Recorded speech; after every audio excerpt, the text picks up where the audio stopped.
slung across the floodplain, long and rambling, desiccated planks shrunken and rattling, bolts loose, spans bowed.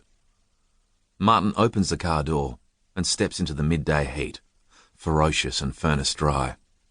He places both hands on the railing, but such is the heat of the day that even wood is too hot to touch. He lifts them back, bringing flaking white paint with them. He wipes them clean, using the damp towel he has placed around his neck.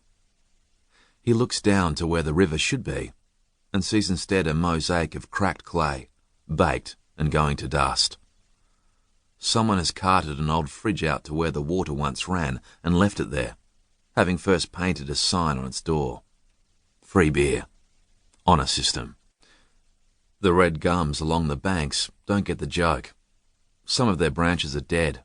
Others support sparse clumps of khaki leaves. Martin tries lifting his sunglasses, but the light is dazzling, too bright, and he lowers them again. He reaches back into the car and cuts the engine. There is nothing to hear. The heat has sucked the life from the world. No cicadas, no cockatoos, not even crows. Just the bridge creaking and complaining as it expands and contracts in thrall to the sun. There is no wind.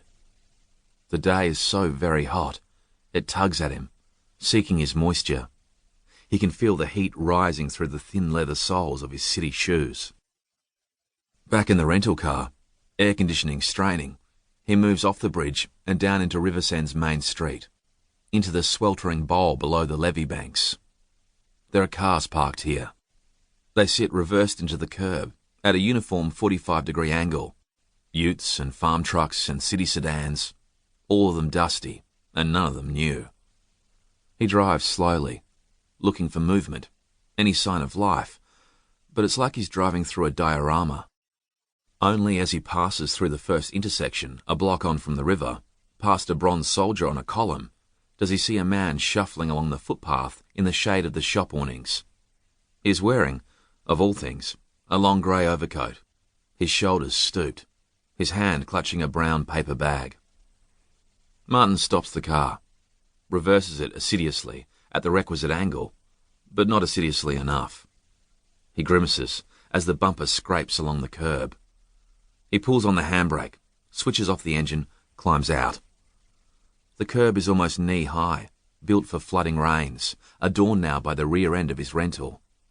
He thinks of moving the car forward, off the concrete shoal, but decides to leave it there. Damage done.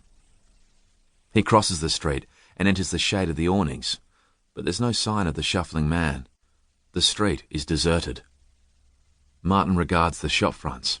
The first has a hand-painted sign taped to the inside of the glass door. Matilda's Op Shop and Antiques. Pre-loved clothing, knickknacks and curios. Open Tuesday and Thursday mornings. This Monday lunchtime, the door is locked. Martin inspects the window display. There's a black beaded cocktail dress on an old dressmaker's mannequin, a tweed jacket with leather elbow patches, hem a little frayed, held aloft on a wooden clothes hanger, and a garish set of orange work overalls draped across the back of a chair. A stainless steel bin contains a collection of discarded umbrellas, dusty with disuse. On one wall, there's a poster showing a woman in a one-piece swimming suit luxuriating on a beach towel, while behind her waves lick at the sand.